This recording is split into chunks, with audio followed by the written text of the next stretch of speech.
Me and Cody have got 48 hours on this 17-acre, crystal clear, weedy quarry.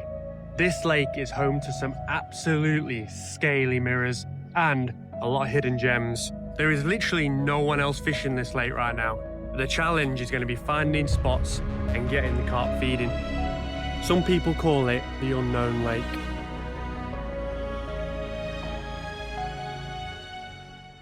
As you can see, we are already set up. So I actually turned up here at 5 o'clock last night. Luckily, I managed to speak to the owner, Tom, and he pointed me into the right direction of some nice spots. So I'm fishing about 22 to 23 wraps out on 2 of the rods, and then only a short distance out, 10 wraps on the right-hand rod. Both of the left-hand rods are over a bit of bait. So we've got maggot, hemp, boilie crumb on that spot. Fishing 2 solid bags on there. And last night I did have 2 unwanted guests. So I had a bream, and it was a pretty big bream. This is it. And then I had a big tench. So this place is actually really known for its huge tench. It's got a lot of tension here. And this isn't the only lake on the complex. So we're fishing the Specimen Lake. And then there's the Tench Pool. There's actually a Catfish Lake opening next week as well. So that definitely is worth having a go. But yeah, we're on the Specimen Lake on here. And we're fishing about, like I say, about 22 wraps out, not too far out. And nice clear spots. But as you saw on that previous video, I'll show it now as well. It is a really weedy venue. And that is amazing because it holds some incredible carp. Like I said before, an unknown lake. People call it the unknown lake because there's just unknown fish in here. If you look at the profile, and I'll put it on the screen right now, you'll see that this lake has been recently added to Swimbooker, and the fish, the carp on there, look absolutely insane. So I would love one of them.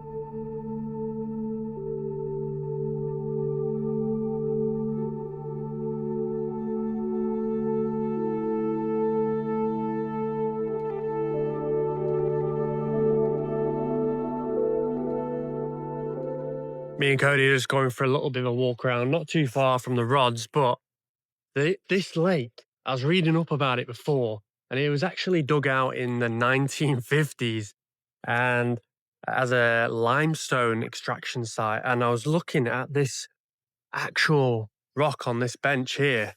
I don't know if that's limestone, but it looks pretty cool.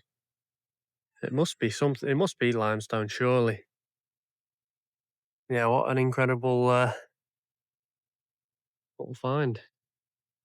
But yeah, I think that's why it naturally converted itself back into a lake from what I'm reading. And obviously the owners then decided to turn it into a fishery. But it's got loads of stuff in here. It's got carp, tench, perch, bream up to £8, which I already know. But yeah, some big tension here.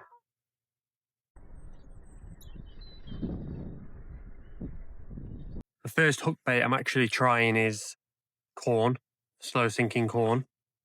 But I've just put a slow sinking corn out, and I put a single piece of slow sinking corn because I usually get a bite on that on a new water, and a coot or moorhen has just taken it and wiped it out. So I had to reel that in, unhook the moorhen, and as usual, it was a right little nightmare. So I've changed it from a single piece to a double piece of corn. Now, the problem is that obviously I know there's bream in here. I know there's tench in here, but I don't want to go with something too big yet. If I start getting loads of bream bites and loads of tench bites, then I will probably move over to like a 16mm boilie topped with corn or something like that. But I definitely want to have corn on my hook bait. I feel like on a new water, you really can't go wrong with slow sinking corn. So that's what I'm doing. But yeah, having that rod wiped out is a nightmare. But on that rod, I've had a bream, I've had a tench, and I've had that moorhen, which means my solid bag is sitting on a clear spot. That's the positivity I'm taking from it. What do you reckon, Cody? He's absolutely not interested. He came over and looked at the bird for about 2 seconds and thought, "That's not a fish. I'm going back to bed." And he's so tired because we were up quite late last night getting everything sorted. So yeah, I think we're going to stick with this swim for the day and tonight. I think I've flown the drone around, had a little bit of a look. I can't really see anything happening, any kind of hold, any places where the carp are holding up really. So I'm going to stick with them spots. A few more spoms over the spot and double corn for the action. We'll see. Come on, big carp. Just want a mysterious carp that's never been caught. That'd be good. There's the top of the bag. Double corn in there, double slow sinking corn, bit of pineapple goo.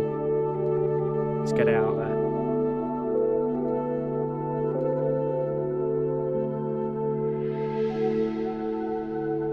Attempt number 2, because that was a terrible cast.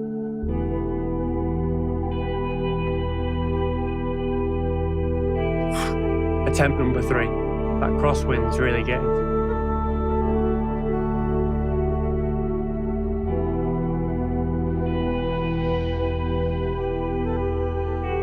Just sat with Cody having a bit of coffee, having some snacks, aren't we, Cody?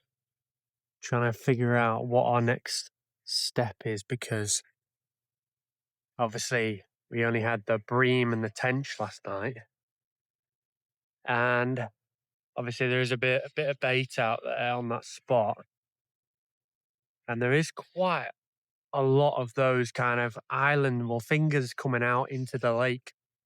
And if I moved on to one of them, I could probably get to my spot probably in 10 wraps rather than 22 wraps.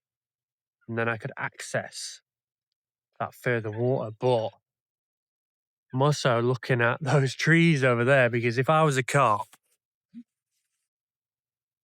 and I was there was a one angler on this side, I'd be in that tree line over there. Can't really see it from all the way over here, but maybe I'll get the drone up and have a little bit of a look. But if I was a carp, I'd be hanging out on the far side over there. Where's the carp? Where the fish? Where the fishies? Where's the fish? Tell us, Cody.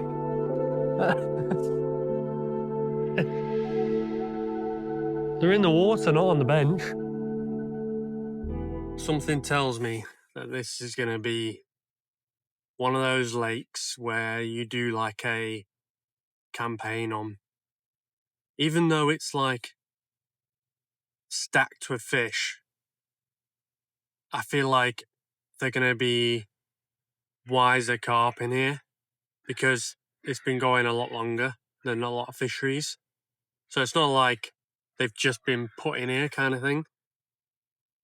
I don't know what it is. It just, because of the big weed beds, you know, when I'm flying the drone around, you'll see now is like all around the edges there's masses of weed beds, and all the carp obviously have got their channels that they go through and feed off as well. You can see little spots where it's been completely cleared. And obviously I've stuck to that spot that I've put bait on, because eventually they will make their way over to that spot, because they've obviously cleared it before. But I can't even see any kind of roaming around on the drone, even when I fly it over to the far side. You know, right at the end of the wind, I can't see any hiding about them in those weed beds there. Whether they're hiding up the channels, like on the right-hand side, or they're in the deeper part right in front of me. I've got a rod in the deeper part. You know, it's probably, when I market it, it's about probably 16, 17 foot. And I've got a rod there. And when I was speaking to Tom, the owner, he was saying that that's a really good spot where the 22 wrap spot is, with the 2 rods on the left-hand side. But during the night, they moved down into the deeper end, So it's always worth having a rod there. Been leading around just to find a new spot for this right rod. So I just made a new solid bag, and I just had a bit of a lead around, and on that right hand part over there, you can see like where the big bushes are. I found a really, really solid spot, and the wind is pushing massively into there. So I feel like if they're going to be anywhere, they might be at the end of the wind, hiding underneath that tree line, just to keep a bit more warmer. So we're going to try and get a rod there.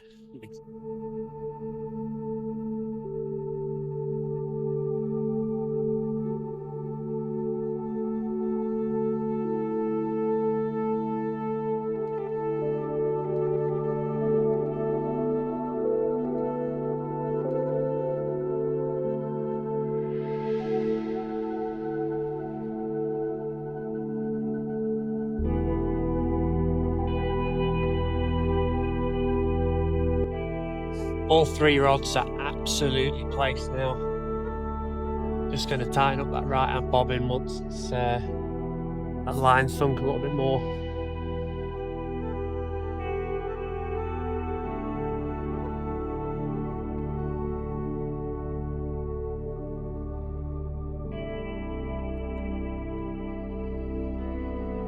Oh man, look at this sunset.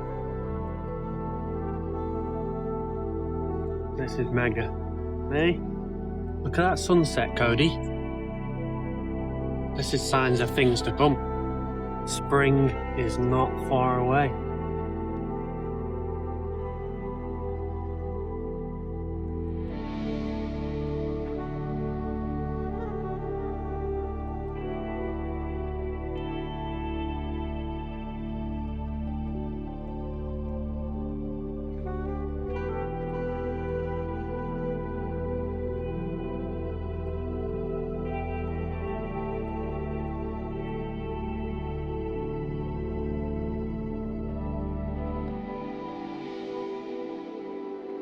What a mega sunset. I'll take that view any day. For a Tuesday. Hey Cody, that's a good view, isn't it? I can't wait for spring.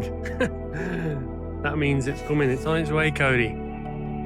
Which means you'll be warm, yeah?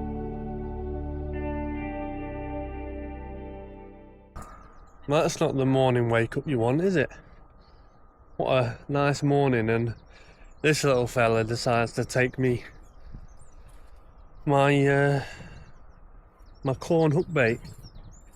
I didn't want you, I wanted the big carp feeding on my spot, pal. Hey? You'll be alright, don't worry. There you go. Make sure he's okay. Cody, you been making sure he's okay as well?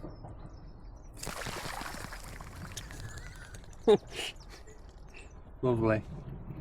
Yeah, he's alright. Off he went. Hey, we just got rude awakening by a little birdie, didn't we? Well, the thing is, at least I know that that spot is clear. You know, there's a bit of bait there still. I've not put any more spawns out because obviously the birds are diving still on that spot. But no carp has, well, they might be carp, but they've just not taken the hook bait. So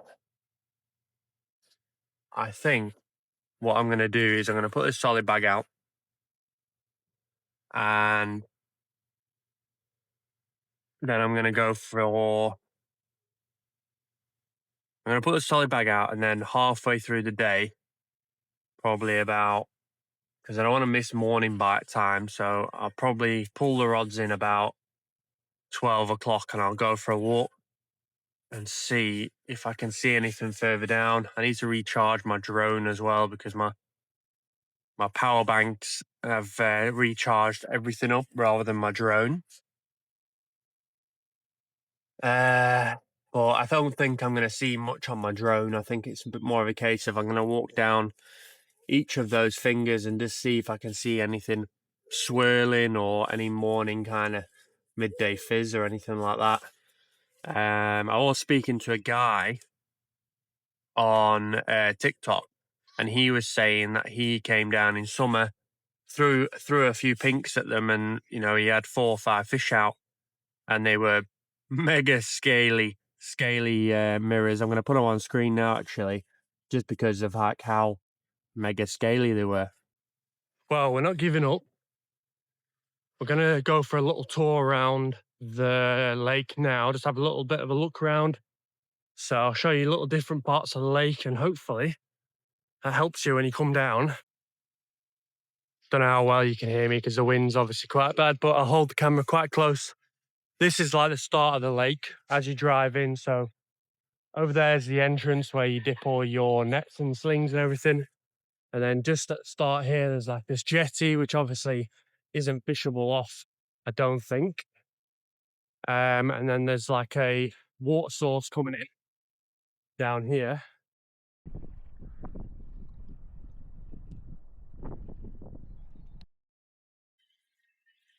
See, as you walk around and you see these like sticking out bits, these are called the fingers. And there's little coves here inside. It's got loads of reed beds and little snaggy areas. Obviously, this is warm areas for the carp, so fishing on the edges of them would be probably ideal. So this is, as you walk around, you during the winter, obviously, you probably drive around. I'm not sure, you'd have to ask Tom, the owner. But this is the second finger. Obviously, there's like little pools that are inside it. You can't really fish into them. They are dead shallow as well anyway. Dead shallow though, so you won't want to be fishing in them anyway. Really shallow, loads of weed at the bottom. Really clear. But this is like I say, one of the pegs. I can imagine this being absolutely mega during summer, but like I say, that weed there, but it drops off. I reckon if you could. So there's our car over there, and we were fishing out here. So like kind of like here. But if you're on this peg, you'd only have to cast out 10 wraps and you'd be on it. They are doing some work on here as well, you know, putting all the stone down on the paths and everything. So they are doing quite a lot on the area, on the lake.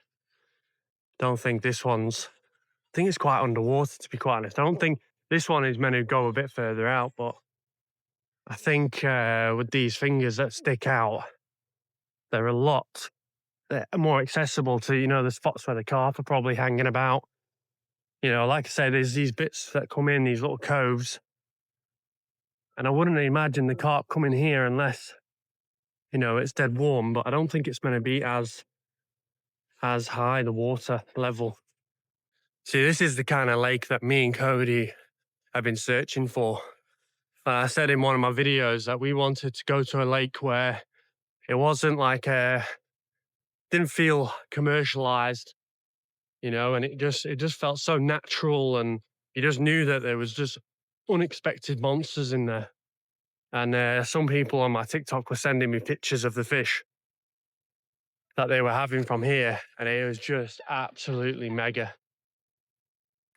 So this is like the top end of the lake. Very sunny over here, but that's the split. There's like an island in the middle of that, like a path, and then there's like a fence just to make sure that they don't jump over, I suppose, or crawl over like catfish do. That's the Catfish Lake. But if you had a set of waders, obviously the water level's quite high right now. You could get right out there, and the wind's pushing into here now. They definitely would be pushed up against that bank, I think. Let's have a little look around this Catfish Lake, eh? Well, we're not going to walk up that bit because there's a load of caravans there, and I don't want to walk onto someone's site or where they're staying or anything like that. But I think you can get on the other side. There's like a gravel path where you can drive. We're going to make our way back over to the car, and then we're going to walk over and see what we can see near like the tench pool. Maybe we can get to the other side of the Catfish Lake. Bit of a walk, but Cody's loving it.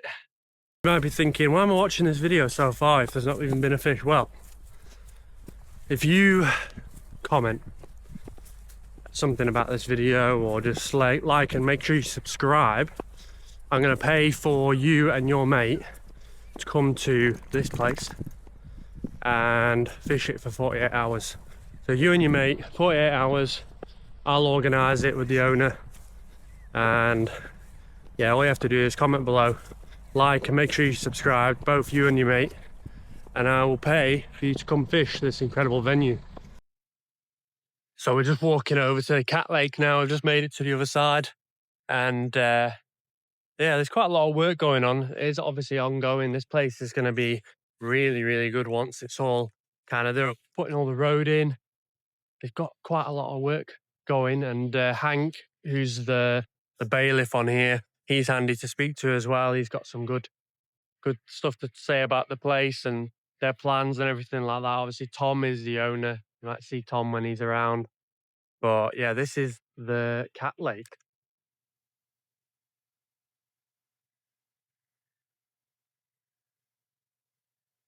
So yeah, there's plenty of cats in there. It's not open yet while I'm here, but it will be open at some point. And obviously bookable on Swimbooker. So guys, this is going to be part 1 of this video. So make sure to like and subscribe so you can see part 2, where I actually get to the other side and potentially fish this Catfish Lake as well. I'll put all the details of how to book this venue in the description via Swimbooker.